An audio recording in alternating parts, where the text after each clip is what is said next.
This is the second to last book in this series, and I have no clue where this is going.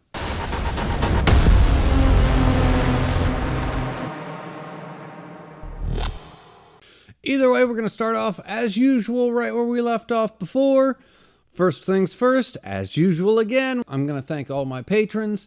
Thank you, everybody who supports me here. If you're also interested in joining the Patreon, there's a link in the description below. Now, this one starts right off with Domachevsky and Sibo. Also, we get what I'm assuming is a little flashback of Domachevsky and Iko. And Iko's like a little boy-looking thing instead of a little Halo AI. Anyway, after that happens, Iko goes on to explain to Sibo that in this stratum, it's possible to get temporary access to the net without a net terminal gene just by being human. But you have to be in the warehouse and you have to be hardwired to the system. Right then, that silicone life from before is going to attack. And as always, as usual in this manga, the action does not disappoint. It never disappoints. It's so good. I'm running out of things to say about it. Also, they are after that little capsule that has Sue's genome in it because they're trying to gain access to the net and they're going to use the capsule to do it. Which, by the way, at the end of this, they do end up getting the capsule, but it's super confusing because it kind of looks like they don't get the capsule. Like, take this page, for example. You would think that this picture of the capsule goes with this picture of Sibo and Dom, and that the capsule would be safe. But no, actually, this picture of the capsule goes with this picture of, that other chick, and the bad guys got it. So, yeah, once again, make sure you're paying attention to this one. Either way, they got the capsule and Dom done got fucked up. Now we're going to introduce Kiri with some truly epic panels. And I mean, they just look wonderful. And he walks in sporting a shotgun, which he's never done before. And yes, I did not forget about him making a pit stop at the weapons rack at the very end of the last book.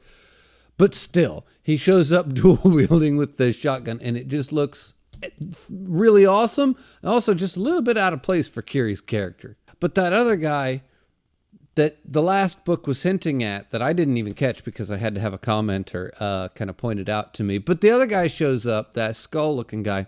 Now him and Kiri are going to have to go at it. And it's once again just another really awesome action scene. I really wish I had some grand epic things to say about this because it's so good. But all in all, it's all going to boil down to Kiri laying the smackdown on this guy, getting him on his knees and blowing his head clean off of his shoulders. I mean, he just sticks the gun in his face and blam. No pun intended. And now Kiri's going to get into a fight with the Silicone Life chick, just for Dom and Sibo to show up right then and join the fight as well. And now it's that Silicone Life chick versus Dom and Kiri, and it's, once again, this one's great. And Dom gets a shot on the girl, and for a second, it looks like Dom takes that chick out. But he doesn't because she kind of like dematerializes and floats away. So I guess now that's a thing. But anyway, after that's said and done, Sibo introduces Dom and Kiri like properly and explains who Dom is and the AI are, and now we're all going to be friends and we're going to travel together. Meanwhile, the big main bad guy for this section of the story is going to attempt to use Sue's genome to access the net.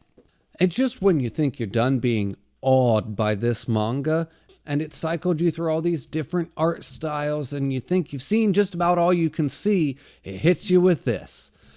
And it's not even that it's that great. I mean, it's great, don't get me wrong, but it's kind of plain and stripped down and just simple.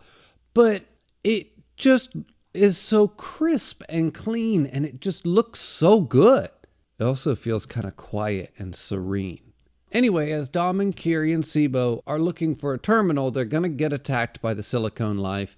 It lasts for a minute, and it's just as impressive as you expect it to be. Kiri blows up the structural conversion tower, and Dom loses an arm.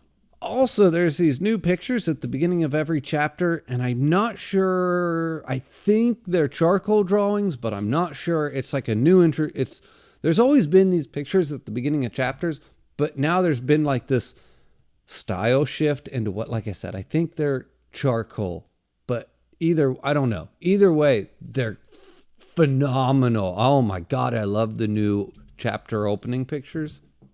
That's neither here nor there. I'm just saying. Now they're going to go to where the Silicone Life is accessing the net, which is going to also give them access to a terminal. And there they realize the connection is actually running a whole lot slower than it's supposed to be running.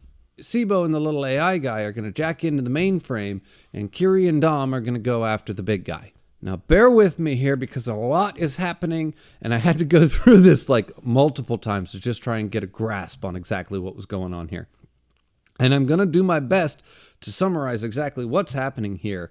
And I'm going to do it here because it all kind of happens here. It's not all revealed to you right here. It takes a little while, and you have to kind of get bits of information later that you have to apply to what's happening here in order to flesh out what's happening here, because it's not really told. It's so effing cryptic. Anyway, I'm going to do my best to tell you what's happening right here, and I could be way off.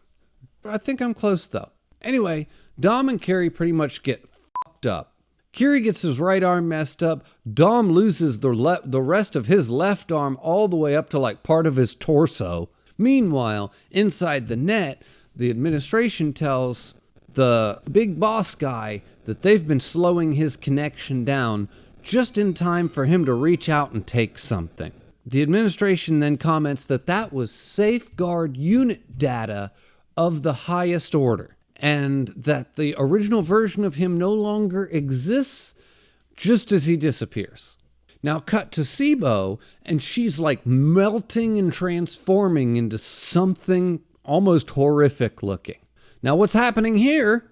Right then, Sibo was connected to the mainframe, and it tells you that Sibo transcribed the information from the capsule onto herself. But the big bad guy had already taken the capsule, and he used it, put it in himself so that he could access the net. So when she transcribed the information from the capsule onto herself, she actually transcribed that guy's information onto herself as well. He also stole the information for the safeguard data unit of the highest order, which turns out to be a safeguard level 9 unit.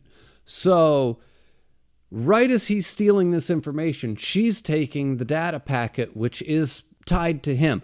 So now she just basically downloaded all of that information, her information, his information, the unit information, and Sue's information all into herself, and it immediately transforms her body into a safeguard unit level 9. This literally all takes place almost basically simultaneously. You really have to kind of piece all of that together.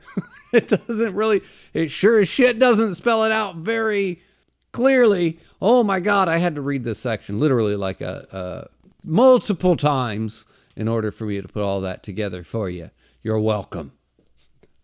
I could still be wrong technically. Like I said, even if I am wrong, I think I'm pretty close. Anyway, back in the other room with Kiri unconscious, Dom's going to walk over and pick up his gun, which kind of shocked me because no one's ever done that before. And he blows something up. I'm assuming it was the big boss guy, but I'm not entirely sure. And then when he blows that thing up, all I can say is it looks like some creepy alien fetus falls down out of the explosion, but I'm not sure. It's never shown again. And I don't know if it meant anything or not. I just want to point out that I saw something crazy, and it could be nothing. It could have just been part of the panel, but I took note of it like, ooh, that's going to be important. And you never see it again. So it still might be important. I don't know, but I saw something. Okay, John from the future here. I think what we're seeing here is implying that the little fetus thing falling out of the sky is supposed to be Sibo, even though this design doesn't in any way match this design, but whatever. Yeah, fuck this manga. Anyway, right then, Sibo shows up and blows Dom's head clean off. So apparently that was Dom. You were a cool character, Dom. I liked you a lot. Good.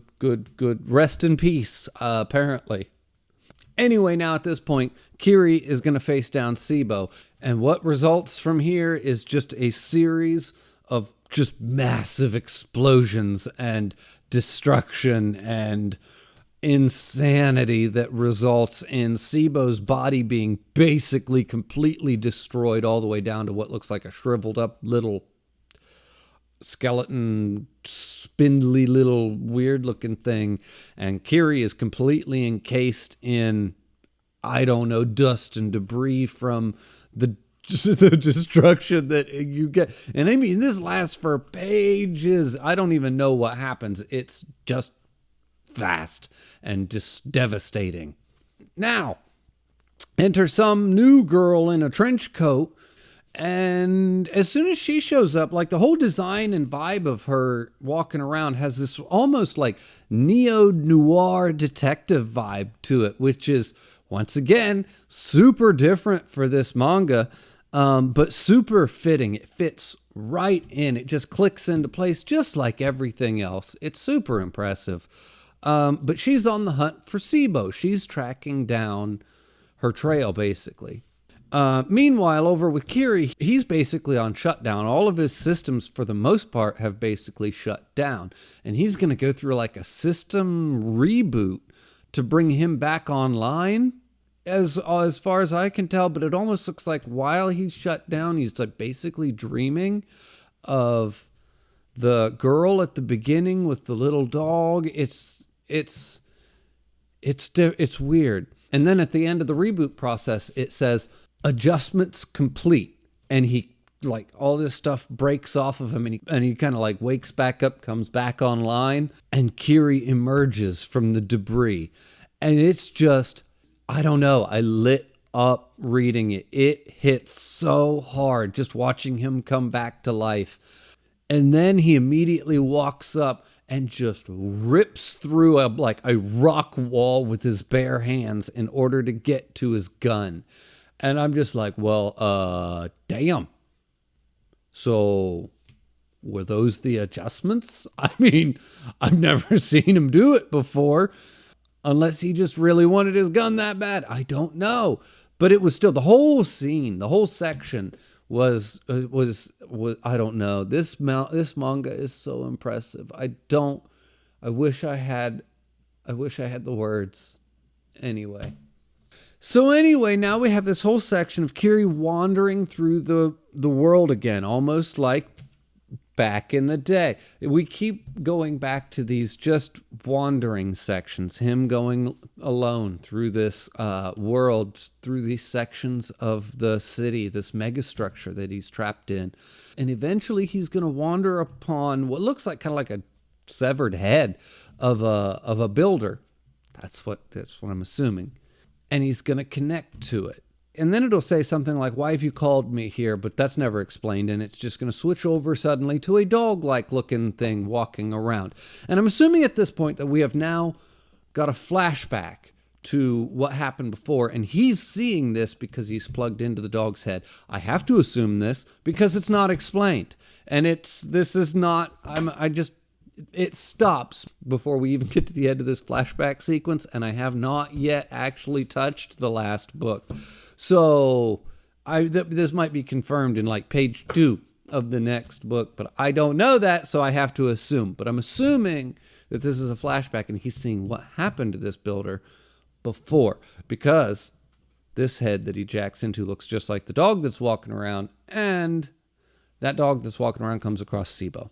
And it almost looks like he befriends her. And then the little detective-looking girl's going to eventually come across the dog-looking builder, and she's going to tell it to take her to Sibo.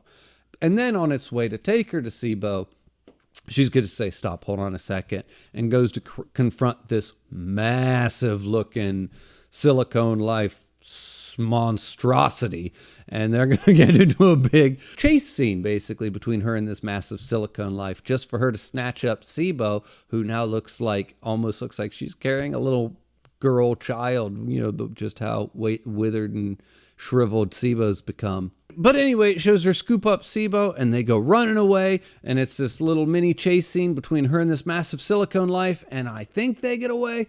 The end. Like, that's Book 5 over. So Sibo and whoever this detective chick are on the run, and Kiri, I think, is following them, but he's following them in like the aftermath of everything that happened. So we'll just have to see where they are and what's happening once he actually catches up to them, because these are not happening at the same time as far as I can tell.